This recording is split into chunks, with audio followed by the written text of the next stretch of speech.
আমি জীবনে এত জানা করেছি, এত মদ খেয়েছি, এত বাজে কাজ করেছি, এত বাটপারি চিটারি করেছি, ও 2-4-10 বছরের নামাজে আমার আর জান্নাত লাভ হবে না, আমার নামাজ না পড়াই ভালো। দিনী ভাই, আল্লাহ সুবহানাহু ওয়া তাআলা আপনার মতো গুনাহগার সম্পর্কে বলেছেন কি জানেন? লা তাকনাতু মির রাহমাতিল্লাহ, তোমরা রবের দয়া হতে নিরাশ হইও না। ইন্নাল্লাহা ইয়াগফিরুয যুনুবা জামিআ, রব তোমাদের সমস্ত গুনাহ ক্ষমা করবেন। আমার বান্দারা যদি কিয়ামত দিবসে জমিন হতে আকাশ পর্যন্ত গুনাহ নিয়ে আমার সামনে আসে, আমি রব জমিন হতে আকাশ পর্যন্ত দয়া নিয়ে আসব, যদি ওরা আমার সাথে শিরক না করে।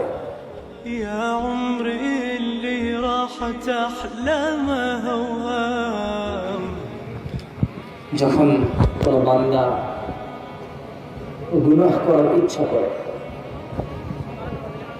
আল্লাহ সুবহানাহু ওয়া তাআলা তার মালায়েকাদের, যাদেরকে দিয়ে সেই পুরো পৃথিবী এবং আখিরাত কন্ট্রোল করবেন, যারা একচ্ছত্র মালিকানার মালিকের সিপাহী সৈন্য, তাদেরকে বলেন তুমি তো লিখো না। ওরা বলে রব ও তো অন্যায় করবে বলেছে, ভাবছে অন্যায় করবে, এনি টাইম সেটা ডান করবে, এটাকে সে কর্মের রূপান্তরিত করবে। রব্বুল ইজ্জত জাল্লা ওয়া আলা বলেন না, তুমি লিখো না। আমার কোন বান্দা যদি গুনাহের চিন্তা করে, ও ফেরেশতারা তোমরা লিখো না। আর যদি সে করে ফেলে, তাহলে অতটুকু লেখো যতটুকু সে করেছে।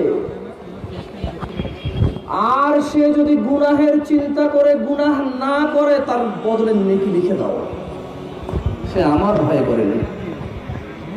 ও আমার ফেরেশতারা, আমার কোনো বান্দা যদি ভালো নেক কাজের চিন্তা করে, তুমি তার সমপরিমাণ নেকি লিখে দাও। এখনো করেনি, কিন্তু এখনো সে নেক কাজ করেনি। ফেরেশতারা বলল, ইয়া রাব্বাল আলামিন, সে ভালো কাজ করবে বলেছে, সে তো করেনি। রব বললেন, শোনো, আমার কোন বান্দা যদি কোনো ভালো কাজের উদ্দেশ্য করে, নিয়ত করে, চিন্তা করে, শুধু করবে মনে করে, সমপরিমাণ নেকি লিখে দাও। আর যদি সেটা করে, 10 থেকে 700 গুণ বৃদ্ধি করে দাও। আল্লাহ বলছে কি?